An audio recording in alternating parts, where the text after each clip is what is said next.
to know, are they going to tell you the details of absolutely everything, or are you already really high-functioning people who are already doing this and want to ask harder questions?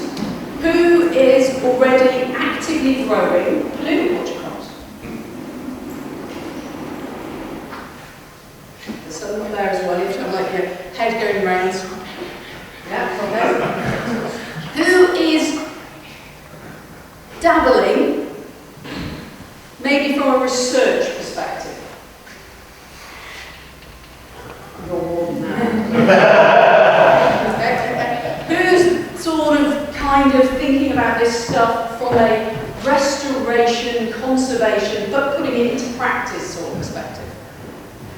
That's about the same number as we have practitioners, I think. And you can't triple your hands. Doing everything. And then there'll be some others who haven't put their hands up at all, unlike Andrew, who's tried to put a hand up every time. No, I've actually put my hand up. There'll be some others as well. So anybody who hasn't put their hand up, are you brave enough to put your hand up now and tell me why you're doing it? Yeah. Looking at paludiculture as an alternative to Cool. So that's as a way of growing the materials to be in. To understand it, because my job is to try and get legislation into that horticulture. So also just interested in it to see if it's a possible alternative source for farmers in the uplands where dominantly it's sheep farming rather than arable crops. Is there a use of paludiculture up there? Thank you. Just going to keep me on my toes, isn't it? I work in Northern Ireland with urban agriculture environment, so developing policies around Peatland in general. Just interested to Yeah, know. just want to know Concept rather Yeah. than hearing. Yeah. Would you like to touch on? So what I'm trying to do while wandering around is distribute some bits of paper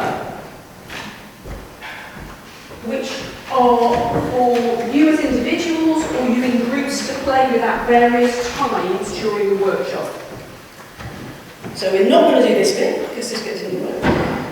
I'm going to show you this bit, which is which I'll spend therefore fairly quickly going through these slides, but just making sure we've got our heads around our definition: producing wetland crops profitably, lowland peats, high water tables. In the context of how that's defined for the Lowland Agricultural Peat Task Force, not necessarily its only possible definition, but the one that worked through the PEF and other things are using. Why? Well, the main reason why is a carbon reason, particularly around greenhouse gases. The next thing is, well, is this about new things or actually is it about old things? And it's a mix of those two.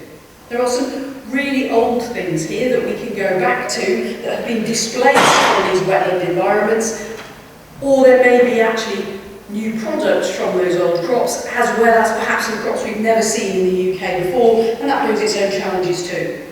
We also potentially could be talking about food crops, but just coping with higher water tables. Maybe not paludiculture.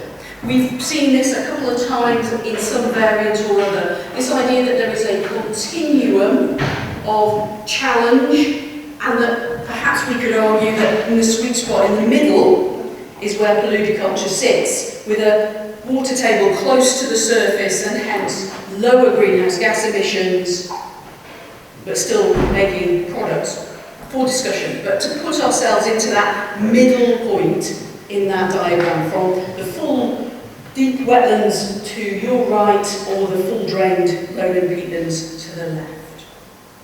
And in that context, again, really quickly, a whole range of crops find their space in this wetland environment based on where the current water tables sit. So there are a range of options. If we just look at plants that grow in these environments, we might be thinking then, how might we take and use the materials that those plants are producing, something like black alder or sedges, thinking about how that can be brought through, what product might that produce.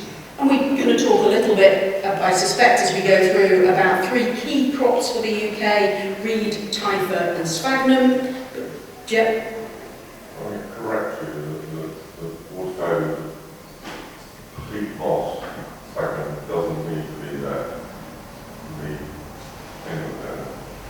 and that's about how we manage the water. So naturally, I think that's dominantly where we'd find it in the environment, around about that.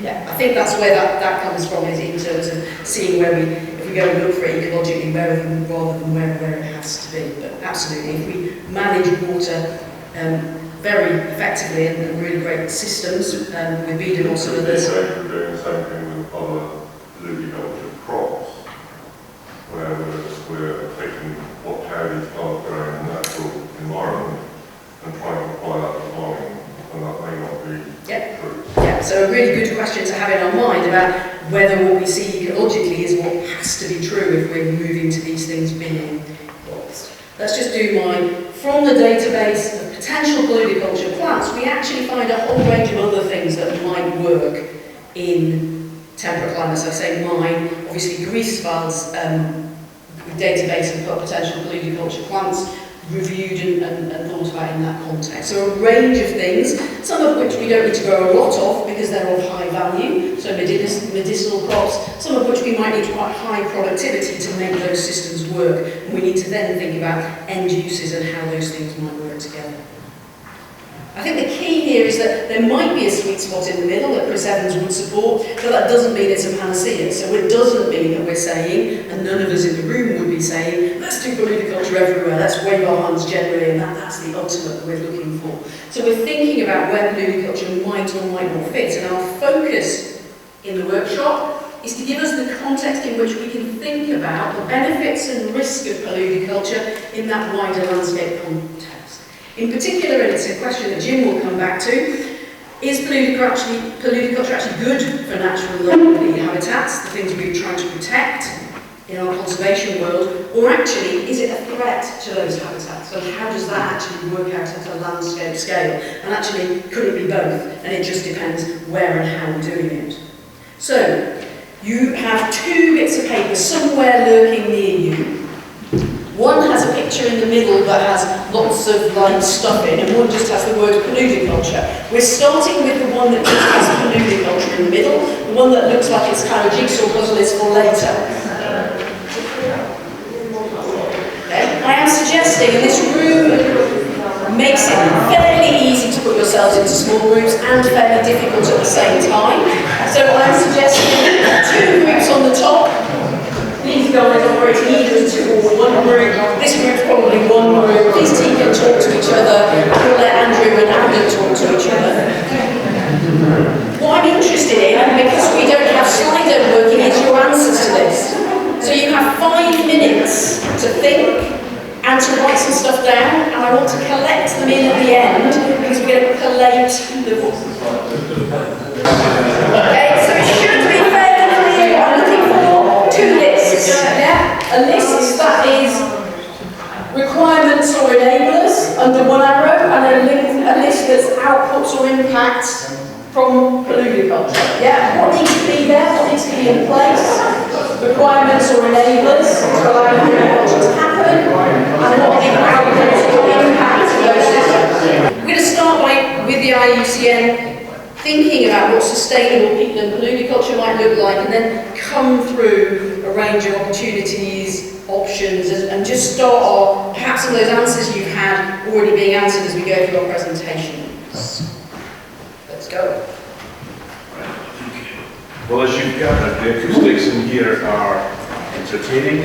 Imagine it in its heyday, trying to keep order. And the second factor is my voice is going, so anybody speaks during my talk will get glowered at. Okay, bear with me as well, because I've got a 15-minute talk that's going to be reduced to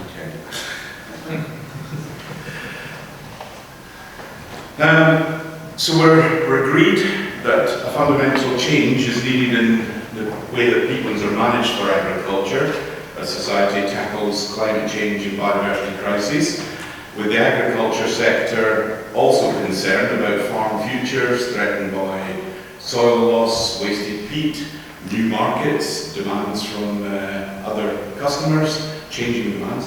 Paludiculture presents an opportunity to secure both farm incomes and deliver peatland goods. That's the great ambition. As we've heard, rewetting peatlands can substantially lower greenhouse gas emissions And potentially, and we often forget this, that the added benefit, if you get a water table right, of the sequestration as new cycling grows, so you get added bonus of a sequestering system, not just reducing the emissions. And then thirdly, you've got the peatland habitats, and let's not forget, you've all seen the photographs of 90% lowland habitats disappeared, and so we have goals to repair and replace habitats and recover from the loss, and also to protect the last fragments that remain in some way or other, recognising that they're important.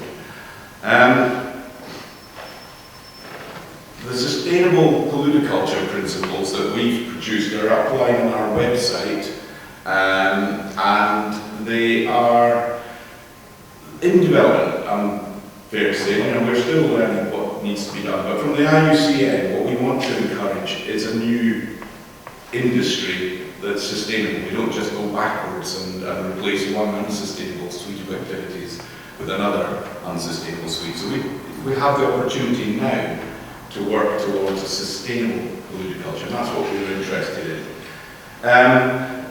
We've covered the benefits, that's where I'll take my reduction.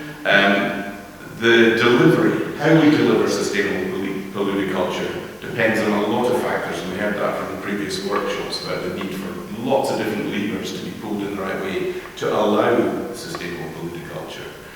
And then we've got some recommendations as to how to help take the process forward. So that's where our sustainable paludiculture principles lie. I won't go into what paludiculture is, you've nicely covered that for us. It is interesting, if you look from Southeast Asia to Germany, Holland, these countries have been developing the concept. They talk about paludiculture as farming and agroforestry systems, not just farming, that produce biomass from peatlands under conditions that maintain the peat body and facilitate peat accumulation. Now that's the interpretation that's come from the more advanced, if you like, in their paludiculture activities. It's one that's important for our ongoing conversation. There are hundreds of potential products, and there's the Greifswald database, and as the question, paludiculture is applicable on fens, bogs, in the lowlands, and in the uplands. And I'm in Edinburgh, and I do perceive a query from the Scottish, is this relevant to us? Is it a South East England thing? And it certainly isn't constrained to the lowland fenlands.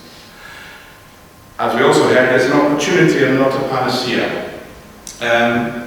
You have so many different forms of paludiculture, so many different ways of managing the crop, so many different crops, that they all have their own needs and requirements, and they may or may not be compatible with pure habitat and the wording at the start, the ability to retain the peat body and allow new peat growth. So it isn't a panacea. It doesn't mean paludiculture automatically means full recovery of peatlands, as I think we all agree. The IUCN, way back when it developed its peatland strategy for the UK, recognised the opportunity of paludiculture, and when we wrote that strategy, it wasn't just the environmental sector. That strategy deliberately involved NFU, governments, the range of players, and all agreed this was an opportunity. The wording was a bit cumbersome, but the committee developed it. It's shifting management of drained peatlands under intensive productive use to deliver better ways of farming. And must be seen alongside the fact that we also have goals to protect and enhance our remaining good quality peatlands. Paludiculture isn't the only tool in the box. The next slide. Next slide. So we developed 5 principles. Fifth one's on the next slide. Just very quickly, the first principle is to prioritise, and bear in mind we're coming from a sustainable paludiculture principles and reflecting the type of paludiculture description that we've heard from other countries. Prioritise rewetting that halts peat degradation through appropriate stable water level management. may or may not agree with that. Principle 2, develop a planned approach to paludiculture activity appropriate to local circumstances. And I think again we've seen that there isn't one mechanism to fit all. Recognise the full range of public benefits in economic assessment and support for paludiculture.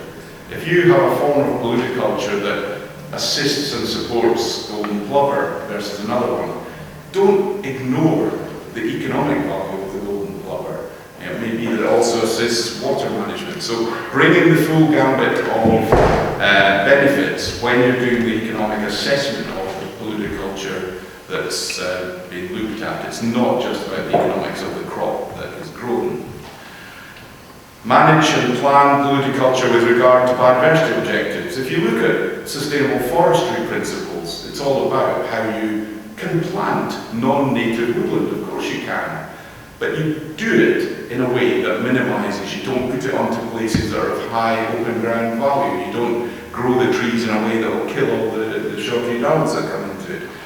It doesn't mean that you don't encourage native woodlands. It means that you can do sustainable forestry if you regard biodiversity across the range in how you manage and where you decide to put the crop. So that's an important principle for biodiversity. And then principle 5, as we've been hearing all throughout the last couple of days, engagement at a catchment scale for the potential benefits of paludiculture to be fully realised. Partly, as we know, you won't get the crop growing if you think in isolation of the water movement and management around you. Equally, your crop may not be particularly great for the water and habitat enhancement where you sit, but it may have a crucial role for a piece of high value habitat next door. So you have to look at the bigger picture in planning, and that means landscape scale planning to assist to achieve that. The other key message here is that the collective approach with landowners, wider stakeholders, shared view of water level management, and ensure that you've got the right water levels. Again, these were principles that were discussed in the field trips and are very well typified in the fence. So the recommendations to help achieve all of that, we must understand the benefits. If somebody is growing a particular paludiculture crop, what is benefiting from that? Is it carbon? What is the carbon benefit of that crop? What is the biodiversity benefit? So we need to understand those. It has real meaning, not just out of interest, but when you're advising and selling your crop, to know those co-benefits and have them quantified is really important. Funding to support and help the transition to paludiculture and promote the long-term health of peatlands. As we heard in the policy workshop this morning, perverse incentives that push the wrong crops have to be tackled, and the scale of funding to allow paludiculture to take place needs to be not just at the level that meets the cost for the farmers, but counters the cost of an alternative direction.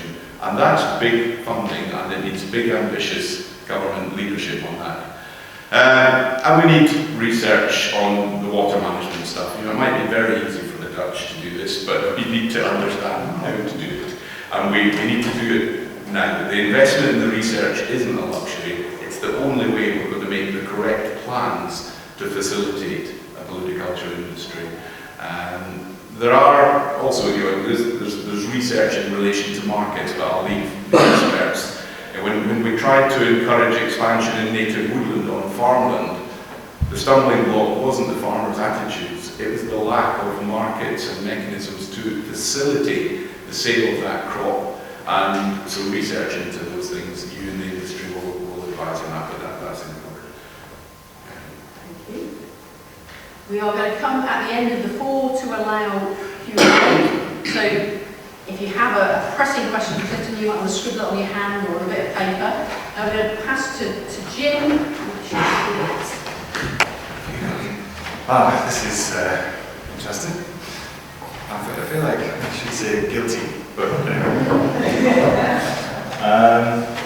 Okay, yeah, so as you say, that's me. My role in natural living is to manage the political exploration of the pond.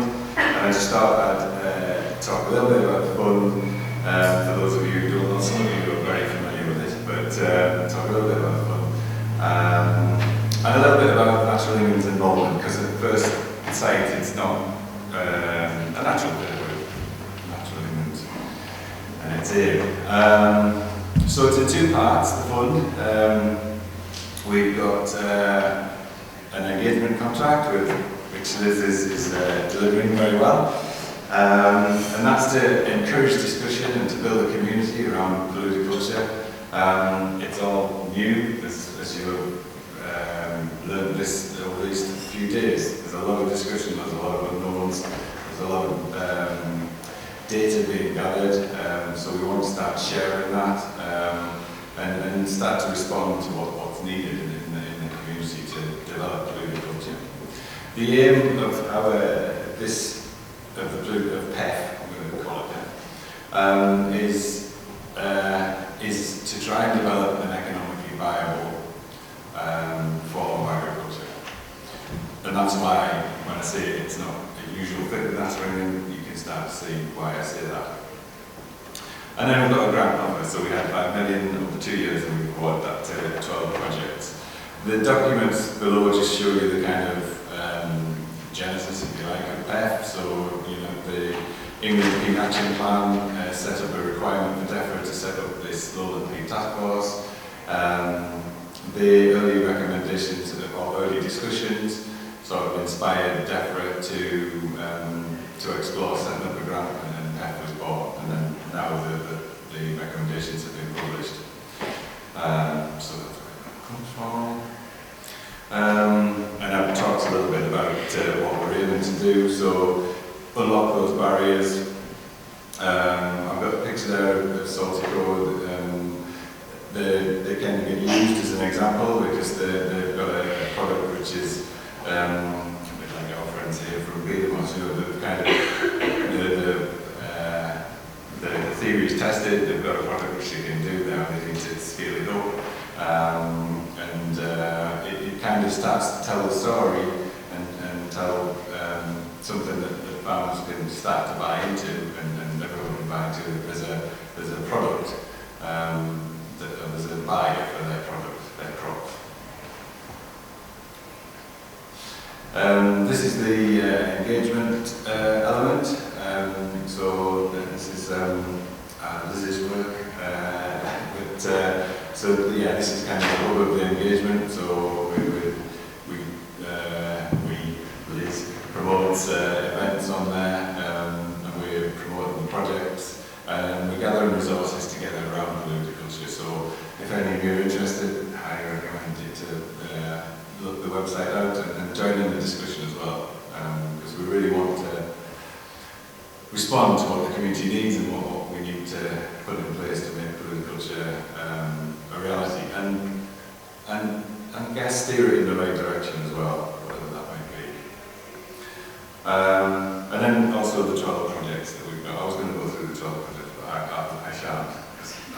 You might want to point out the ones that are in the room or something like that. Yeah. Well, yes. So we've got our friends from Peatland developing the growth of sphagnum as a crop.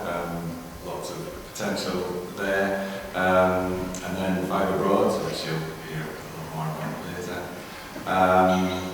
There is, so I guess what I could say is there's a lot of potential crops out there.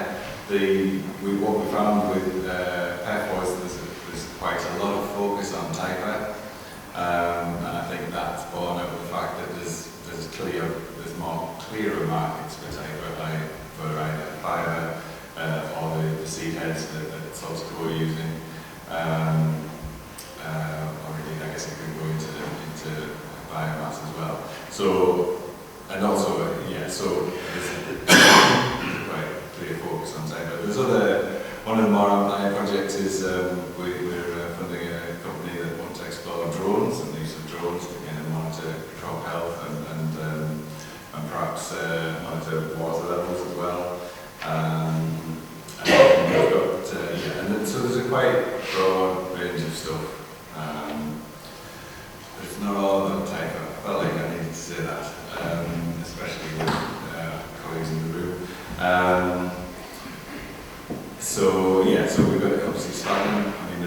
massive potential there. Food crops, it's in, it's been mentioned before over these 3 days, but depends, obviously, seen as the breadbasket of England. We need to account for that potential loss of food crop, and I think we need to understand the impact of that as well.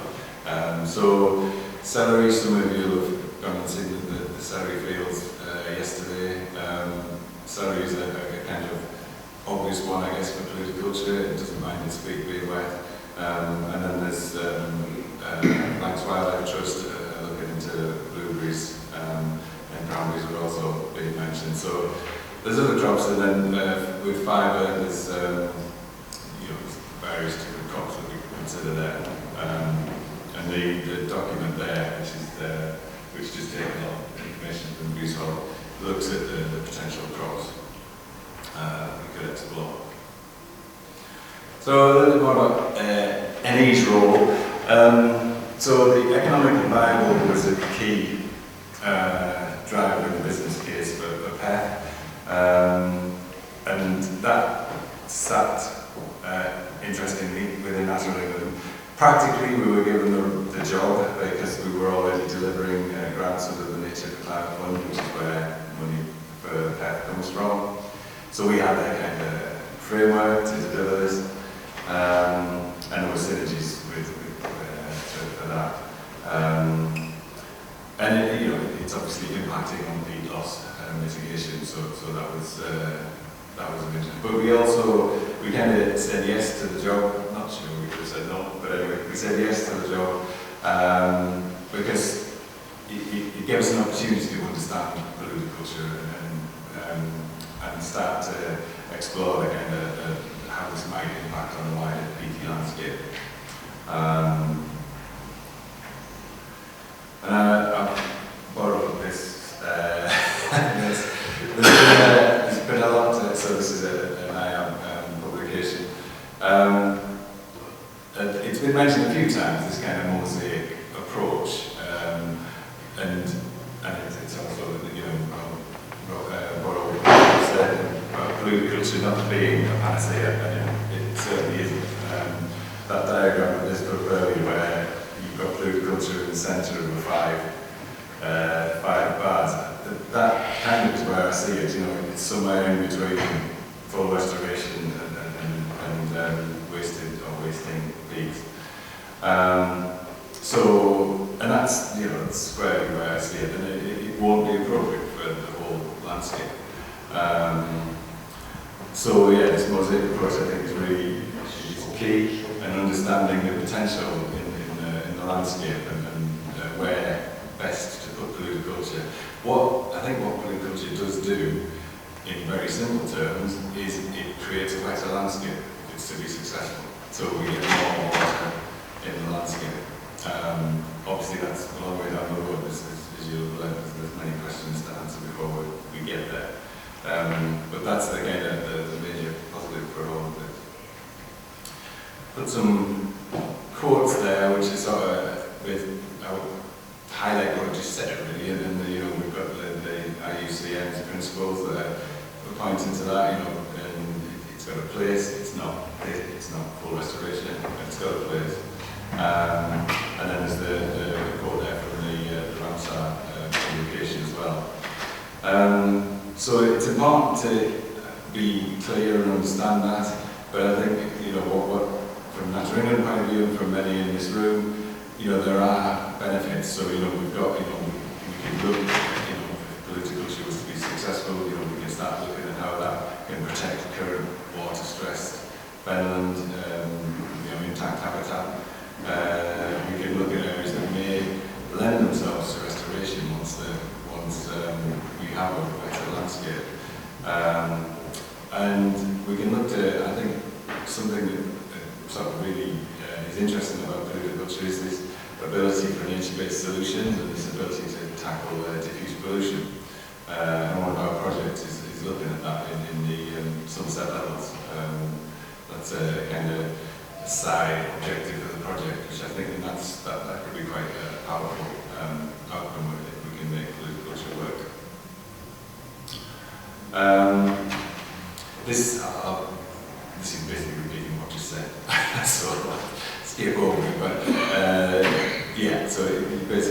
aren't many opportunities. And I think we all see them, but there are also threats, which, you know, and I think that's, you know, we need to accept that as well. So, you know, you've got a crop like typhoid, it is a nutrient-hungry crop, you know, in the landscape. Naturally, it will grow in areas, in low areas where it's feeding off that nutrient load. What happens if, you know, what happens if Salty-Crow's product is incredibly successful and incredibly, you know, profitable? Then, you know, the economics of that product will run ahead perhaps of what we want for the environment. So, you know, I think we need to be aware of those risks. What's the new agronomy needed for these viable crops? You know, how is that going to impact? And the focus perhaps not being on nature, so, you know, or developing away from nature. Economically viable, I'll keep coming to that, you know, that's we need to find a balance between that and what we want in this room. Most of this room, I think almost all of this room. So yeah, can the balance be found? So what I'm interested in is developing that discussion, and what I'm hoping to task Liz with over the next few months is to start exploring those pros and cons and start to develop an understanding of just what the framework of goals are. So then we can take that kind of scope, if you like, and start focusing our minds on what evidence we need to gather to manage those both positive and negative risks. What we need to, you know, focus on monitoring. So, you know, we've heard a lot about cross carriers and managing carbon balances. Yes, we need to do that, but what else do we need to look at? You know, water quality, you know, different aspects, biodiversity impact, you know, so a really interesting tool for measuring inverts that UKC actually developing, you know, and we pair that up with sites and then find out the impact. Yeah, so I'll leave it there, and yeah, I'm going to answer any questions. Thank you. Room, it's not often you come from the dock into the chair. So I'm Andrew Kelly, I work for the Broads Authority. We're both Norfolk and Suffolk. We're a national park, and our farmers are really interested in going from grass, beef, to explore adaptation. The sea pulses into the Broads right through, and we're really in contact with climate change discussions and future investments and adaptation scenarios. So we're very not divorced, we're very connected to our water environment, and we see this as a water journey, and the landscape on top of it and the benefits will come through. So we've interacted with nature and climate through discovery, restoration, and now the Paludiculture exploration. We're calling it Fibre Broads. And the partners are listed here. We've got Anthony Hudson, we've got Albert Van Veerden. My project officer is Andrew, who's in another session, and Andrew Walters. And we work with Norfolk Flag. So we've got a number of work packages. The first one is actually trying to grow the product at a place called Horsey on a private site, not owned by a nature reserve. So we're interested in demonstrating how to grow and also how to filter water, because we've got ochre that needs to be captured rather than flowing down to the designated sites in the Broads. Water is a problem for us in our water scarce areas. If anyone knows the Broads, you'll know that the water abstraction have been taken away from farmers. They all have to move to winter storage now in the Broads. So this is a considerable test for us, where we don't have a lot of budget to create great big winter storage reservoirs. So how do we work with the services that we may well provide from our paludiculture areas, such as water cleaning? Well, surely that's worth something in the whole ecosystem, rather than looking at the silos associated with just simply that water take and the dynamics associated with the river channel and its needs. We're looking at the whole ecosystem, and I think we all know that in floodplain wetlands, the biodiversity and the services that you get are far greater than what can be measured in simply that river channel. So each consenting process is siloed, and we need to begin to think about systems thinking. So the test case we'll be discussing some of that ecosystem thinking and how the regulation needs to change. We're working with Norfolk Flag on farming options development, and I'll show you some maps that we're using for that engagement. Of course, Aldert and Hudson Architects and Norwich University of the Arts, the architects department, are working on that element. So firstly, about growing the crops, this is our Paludiculture site. These are new energy farms that we're working with for propagation systems, for example. We've got typha, we've got miscanthus, we've got reed and reed canary grass.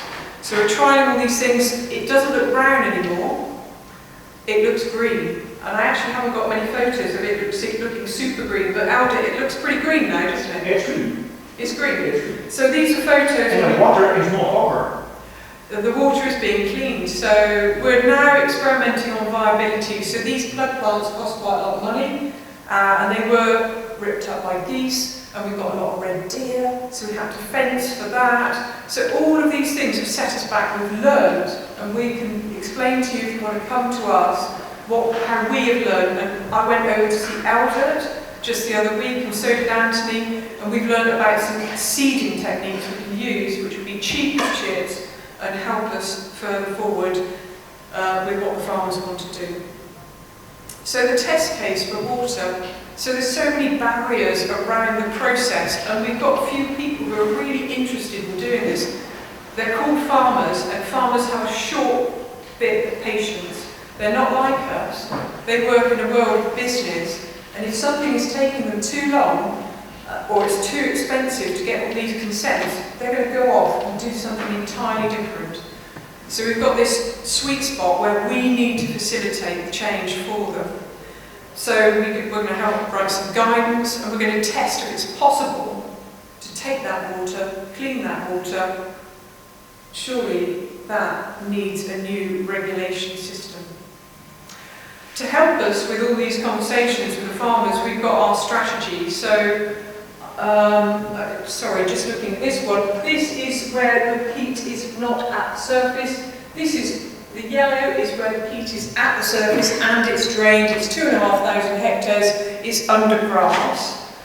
The bits that are not coloured are connected to the sea level. They are our floodplain fens, with the most extensive area of floodplain fen in the UK.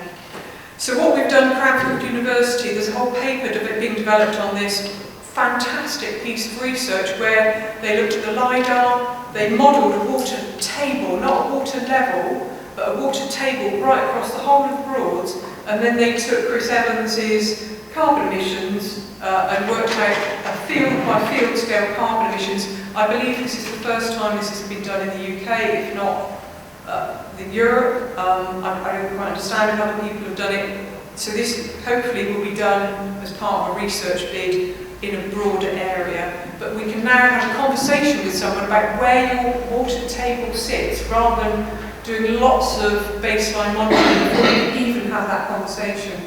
You don't have to go out with the dip wells to absolutely have that conversation starter. So the challenge areas, I've got a few of them. I'm going to just whiz right through them because they're quite negative. I do feel quite optimistic about Paludiculture, but there are some things we need to work on together. So the licences, the water licences, they're based on historic demands.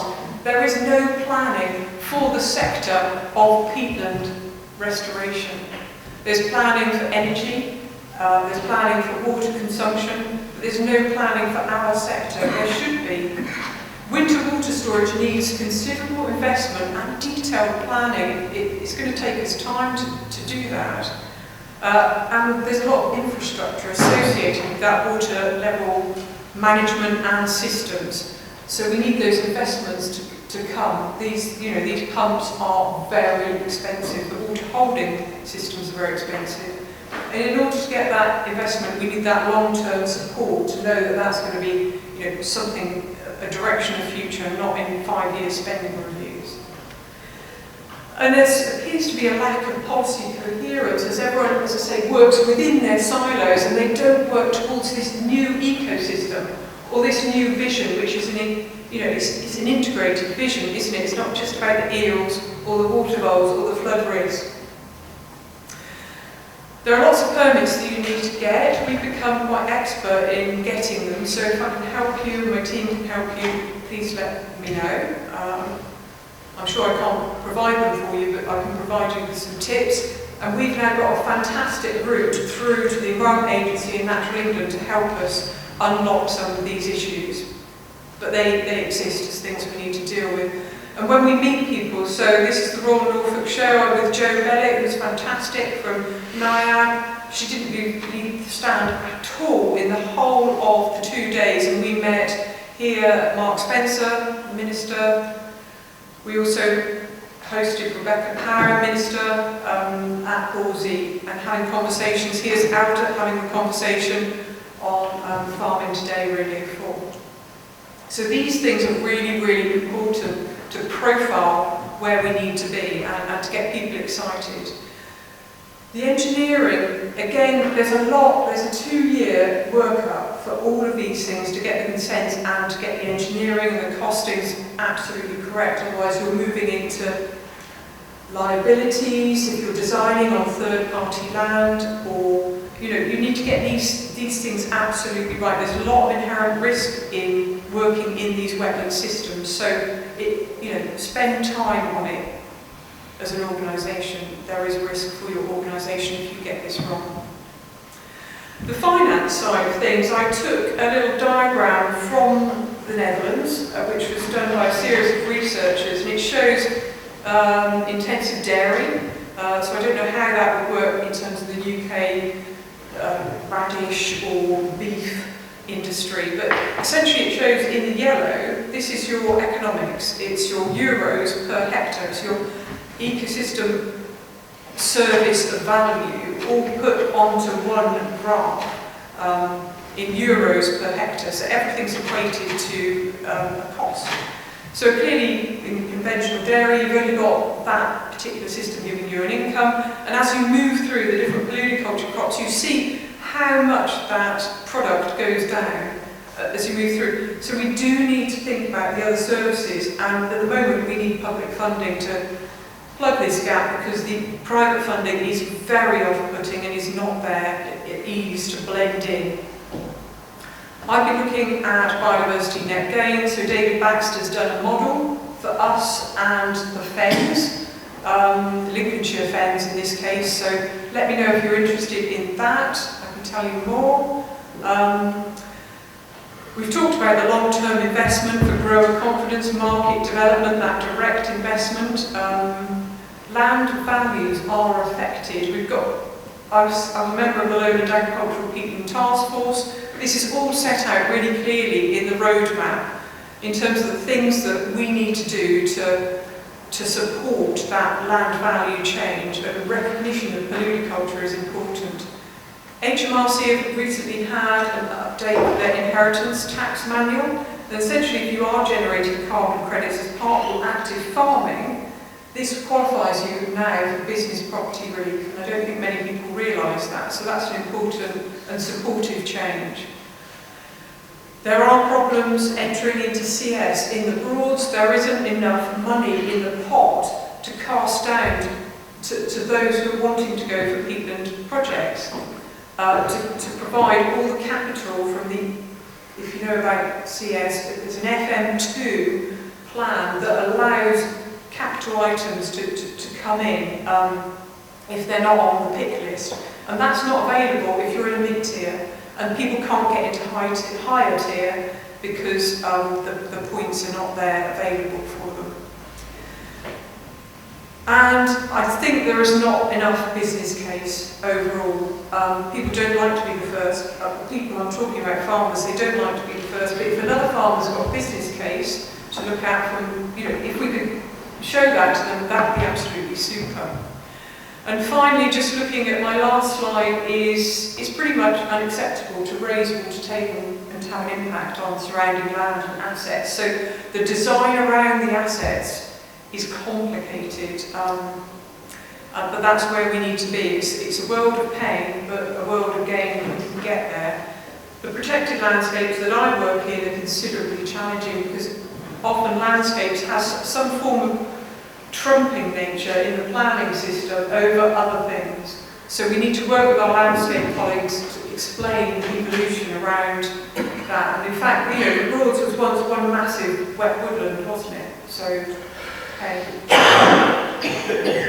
Elders, over to you. Except that you have not left any time, which makes it really easy for you to manage him. That isn't to say I won't let you talk, Albert, but what I'm going to do is go to Anthony next. I'm Anthony Hudson, as an architect. We're part of this project, working with Albert and working with the Broads Authority, with Andrea and Andrew. We're a practice based in Norfolk, in Norwich. We're really interested in low carbon buildings, and I think that's really the kind of the whole point, is that this is an earth project that we're doing in Norfolk. And the whole point is really, how do you develop these products? How do you develop the Paludiculture product? And how do we get it to the market?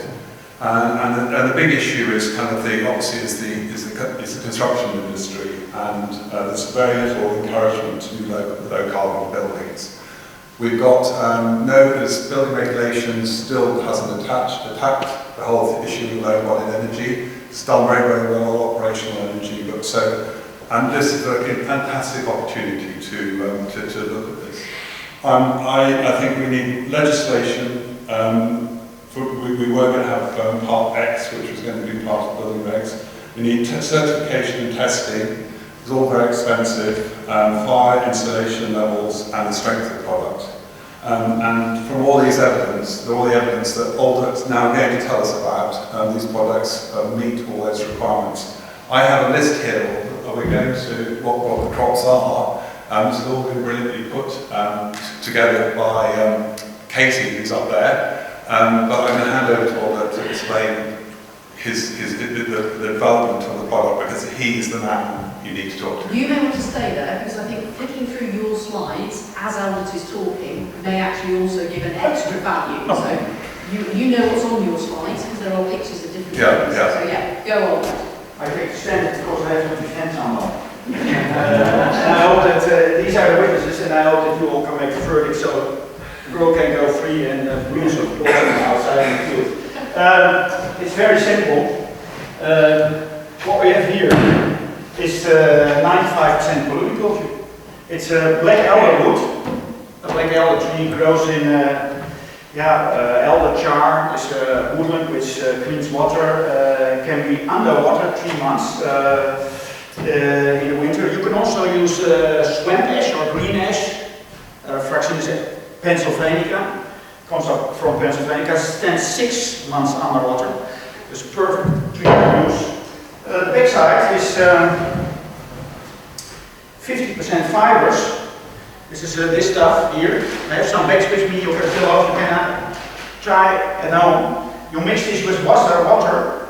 You make a meatball. You lay it in a window seal. You dry it. You will see it stays together, and there's no glue in there. There's 50% of those processed microfibrillated fibers, and there's about 50% chopped, fine, pure cattail. There's nothing else in it. There's no glue in it. The filling is just chopped, harvested cattail, nothing else. Cattail grows in the water, and to not rot away, it has a trick. It has a lot of acid in it, and it's the same acid which is in the bark of an oak tree, and that's why an oak tree can survive wood fire. We don't want our insulation to burn. The outside is again about 25%, 30% of those microfiber celluloses, which we can, by the way, also make from reed. Jim wants us to do other things as only type we do. There's chopped 40% in there, cattail, and there's de-inking sludge. This is the waste product when you recycle. This is what we ate just from. When you recycle this 20 times, fibers get shorter, and you can't use them anymore. So paper recycling produces 40% waste, which is short fibers. And this is not only fibers, this is 50% mineral. This is china clay from Foeing, this is kaolin, and this is magnesium oxide. And magnesium oxide makes things unburnable. That's the reason why I would like to hold the fire test here, but It's not possible, I heard. But this is the result of 10 minutes, and this is the result of 10 minutes 10 times, I believe, and you can hold your hand behind it. The de-inking sludge, which is the waste from the waste after 20 times recycling, nobody can use. I think we call it upcycling. But you can use those fibers also to make those trays. And when you see the other side, it's exactly the same method. So you can make, this one has almost only wetland hay. This is 50% taifa, 50% wetland hay. This one is a bit more yellow because it's nice Caucasian wheat.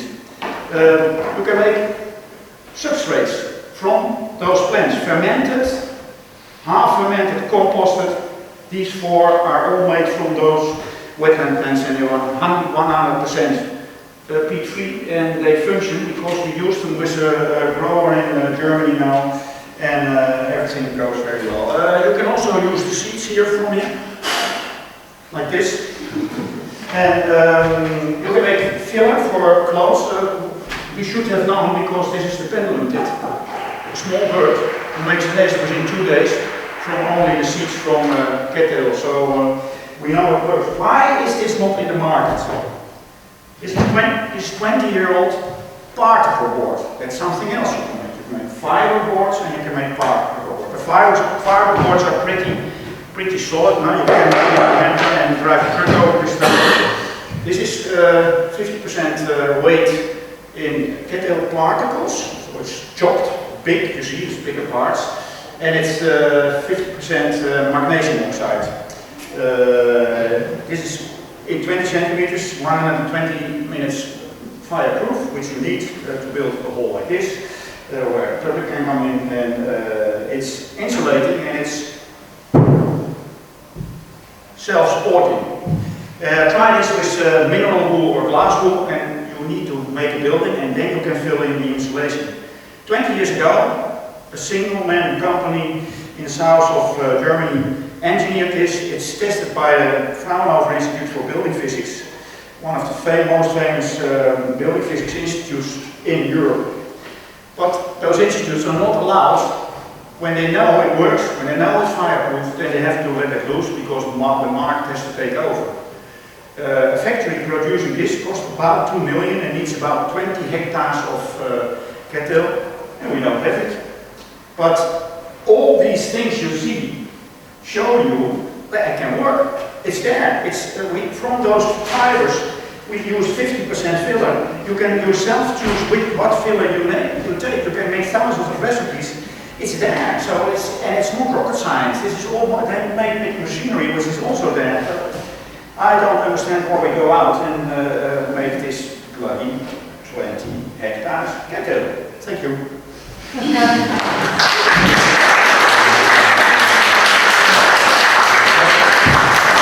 So we find this really, really exciting, this product, and it's been an absolutely kind of very, very fast journey for us recently, seeing the work that Olden's been doing and all the development that's been happening in Poland and Germany and Holland. And here's a composite board, so there's lots and lots of different ways of doing it. You can make it for structural reasons. I'm just going to quickly, we sort of talked about cavity wall insulation, we've got rigid insulation, and we've got the lead there. We've got this amazing, this is sort of adding minerals to it, makes it waterproof, fireproof, so huge, huge possibilities here. So research and development is absolutely crucial, and support of government.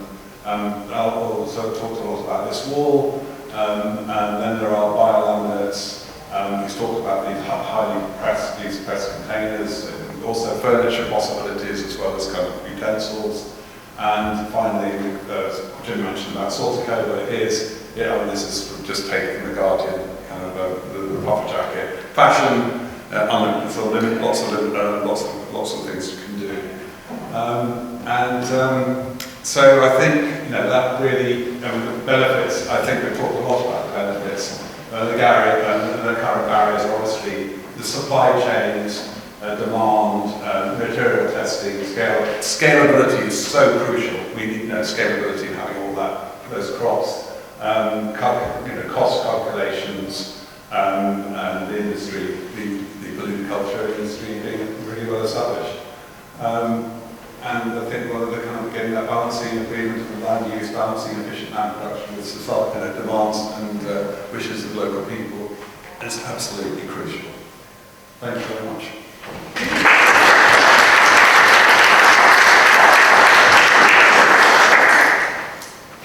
Thank you very much, everyone. Can I invite everybody who's spoken to come up onto the top, and we've got 10 minutes before we move on to do another activity, for you simply to ask questions and answers of the panel. But I'm going to give the panel a chance first to ask each other questions or challenge each other or follow anything up. So has anyone on the panel got a question for another member of the panel? You're in charge.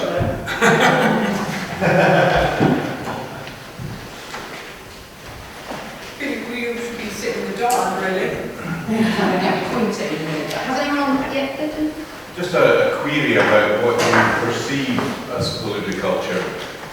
What we describe as paludiculture has come from start-up work in other countries.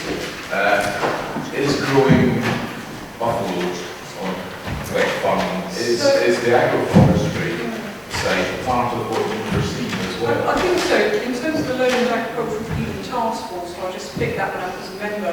We did talk about the buffalo, for example, and we went out to farmers to talk about their response to that essentially crazy idea of having quite a vicious, wild animal as it's a new management system, and they thought that would be unviable for the majority of livestock farmers. That's in the UK. That's in the UK, and we have farmers sort of feeding into that direction. I think, we always think about paludiculture as something that is so desperately in the future, but paludiculture occurs here now as a breed, and moss to a certain extent. So we've still got reed cutters. We import 97% of our reed full patch. So only 3% is, yet, we have the reeds in the UK. We only need another 5,000 hectares of reed to satisfy all the roofs in the UK with water reed. So that appears to be completely achievable from the reed that we already have. Because so much reed has been put in, particularly to nature reserves, for bittern over the last 10 or so years, and that now needs management. So some things feel very much in our grasp. But paludiculture is a very wide set of crops. The main thing is about water, isn't it? What you grow on top is up to that person. Yeah, for me, paludiculture, it's wet farming. It's farming on wet soil. And how wet those soils are is another debate that we can have. But ultimately, we didn't focus on things like grassland farming with PEC. We did focus on, we wanted to focus on potential new uses for crops, so we felt grazing grass, managing grass is fairly well understood business model. But in future there may be opportunities to pursue that. And similar with reed, I know that it's kind of a broken business model at the moment. Would you describe it like that, Andrea?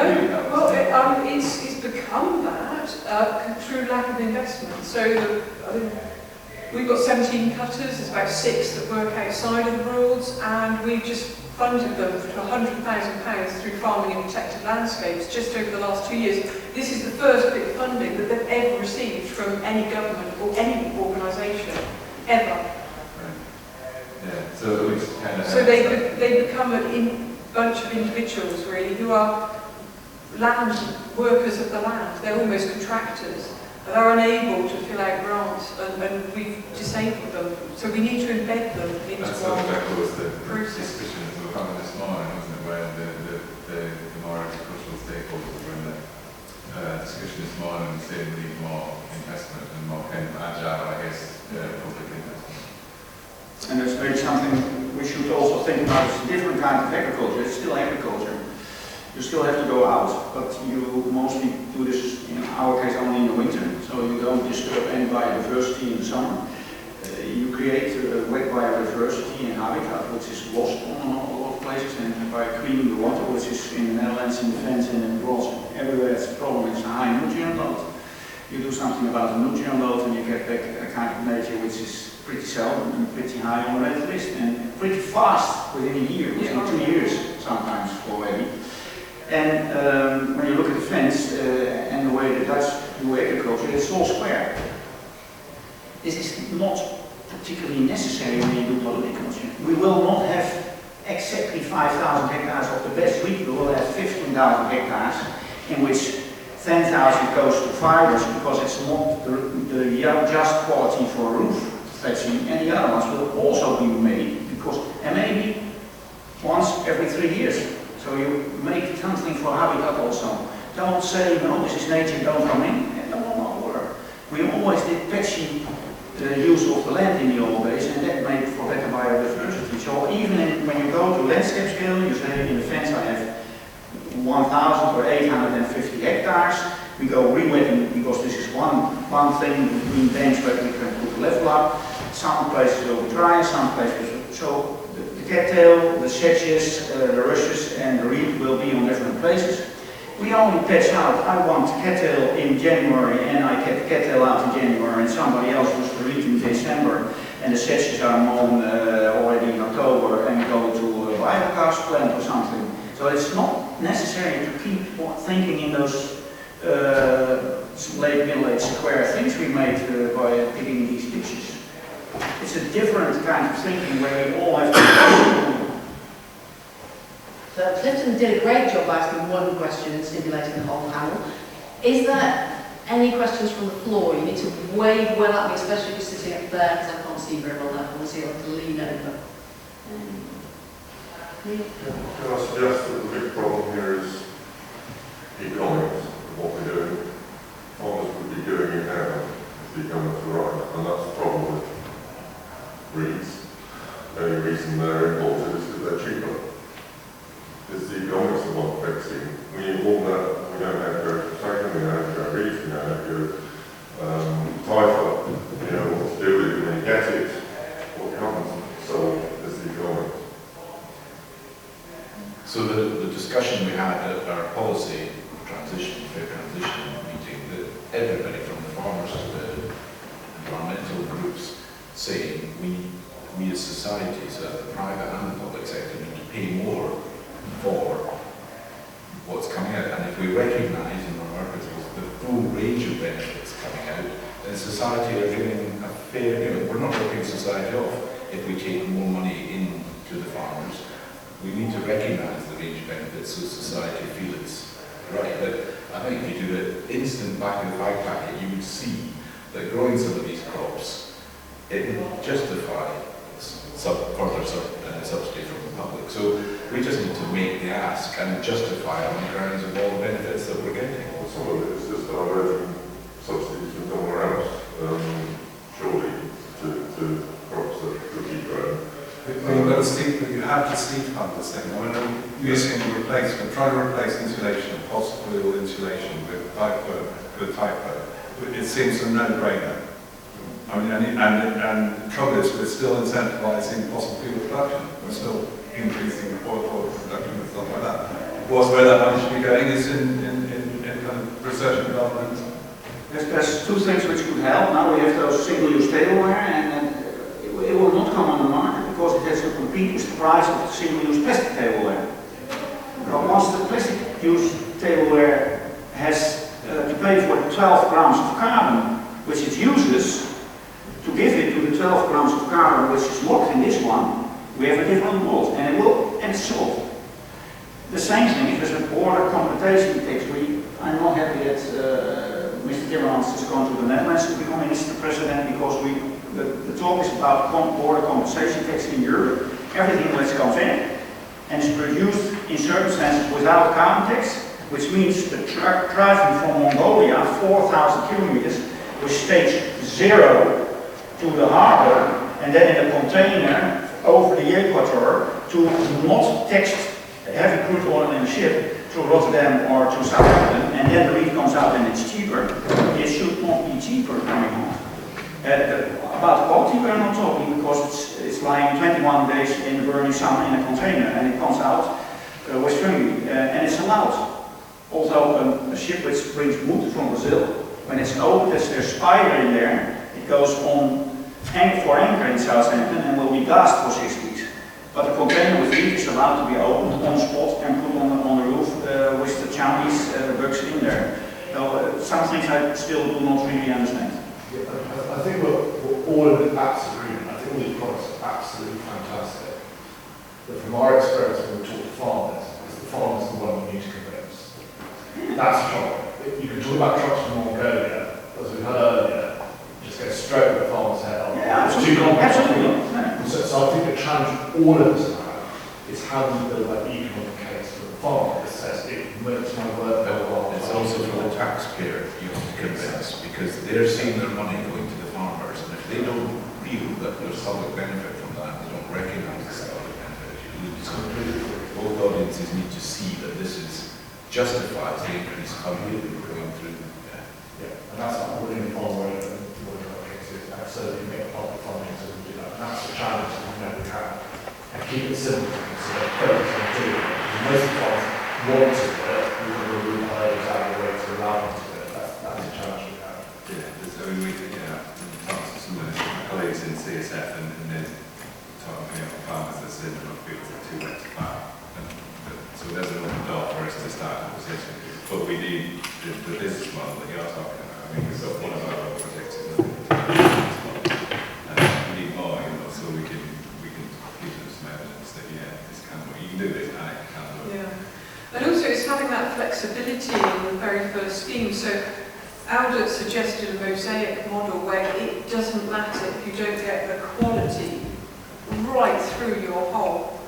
Because you're going to get the outcome for biodiversity, for water, it will come through the whole. But the difficulty with our private finance ideas, and even sometimes our public finance, is that you need compliance. Someone needs a water table with a dip well to show that you've actually delivered this thing. Otherwise there's this threat that you may not get that payment. So these entrepreneurs, I wouldn't even advise them to go into it at this time, because the RPA or the carbon auditing scheme might come to them after a few years of running their scheme, and because there hasn't been enough rain, or the bunding hasn't worked, or the water calculation wasn't quite correct at the beginning, because the potential of evapotranspiration from the research is from here to there, so it's a great big margin of error. All of these things, they may not be able to comply. So on risk, liabilities, tolerance for the initial needs to be decreased, so it's not loaded onto the individual. We saw yesterday was at the talk from Ireland Life Project, where their way of taking funding to the farmers to deliver peatland restoration in that case worked from a process of let's agree what we want. Here's your checklist of things you can do, and we can apply this to Paludiculture. You agree what you want to do, you're not being dictated, and you tell us what we achieved. And there was a very light touch monitoring compliance in that model. There was an element of it because we can't trust everybody. In the private finance sector, it's a different beast for a different reason. It's a very tightly regulated and very risk-averse sector. So of course, the private sector is going to demand a lot more by way of verifying that you delivered your carbon. But the public payment sector doesn't have to be that model. And I think what you're saying is absolutely right. You don't want to overburden this fledgling industry. And there are models coming from Ireland where you can actually get the trust built into it, and farmers have freedom to sort of take something forward without being dictated to and without worrying that it's going to... But still you will not have a farmer-factory relationship.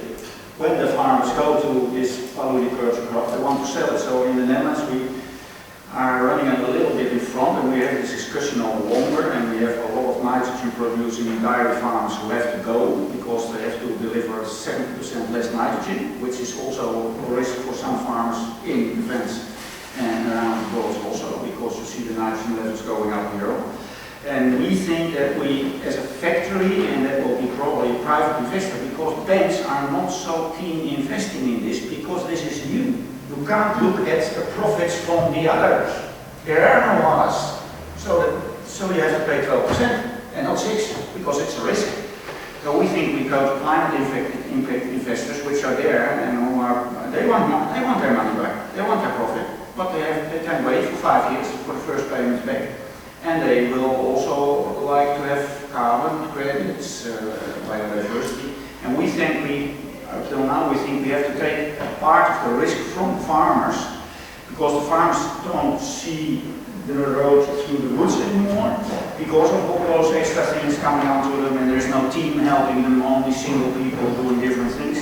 That we just ask them, what do you earn? Is it 1,200 euros a hectare? Is it 1,400 euros a hectare? What if you make a contract for 10 years and we pay you yearly 1,400 euros per hectare? And the rest is us. So the credits are ours and the harvest is ours. And when it's dead harvest, it's our risk. And when we have problems with selling the credits or problems with complying with the credits, it's also our problem.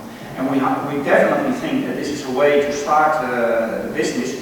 And then we have to see if a private investor who starts such a factory, how much he can get from the government to start such a factory with this kind of scheme. And also that is difficult because at the government, here in the UK and Germany, nobody knows this industry because it's not been there. So this is difficult. We think it's the only way to get the farmers on our side, to take part of the risk on our shoulders.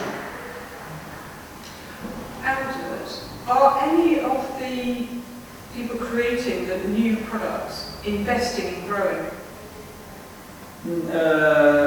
Let's say that now the work goes on, but some people want to build a factory. Suddenly nature reserve areas, NGOs who own land, they start coming and asking, yeah, well, maybe we have 50 hectares here, 50 hectares there, but we would like to work with farmers.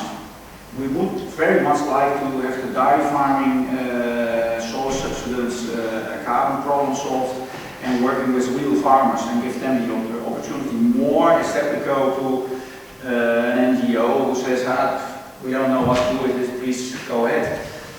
We also know that there is a risk when you re-wet a pilot project and there's an oyster catcher breeding during that you are planting and putting the water level up, then suddenly you have to stop because 100 meters around the nest you're not allowed to walk around.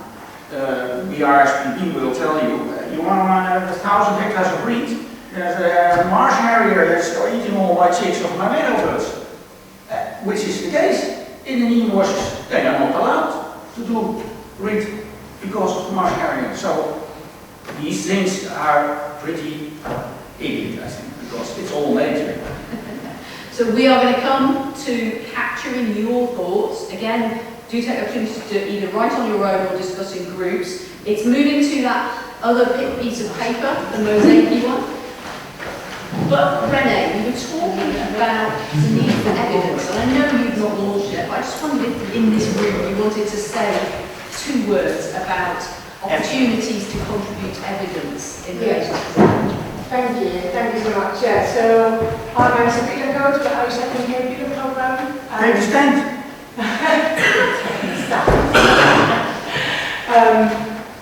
What we hear is Paludiculture can be this great opportunity, but there's still a lot of risk, and finance is sometimes missing. So it would be great if you can get carbon credits for these great sites, products, and to get under the Peatland code. To be able to do that, we need evidence, so we need enough data to actually know what are we producing, what are we sequestering, what's going on with these sites. And unfortunately, we don't have that data at the moment.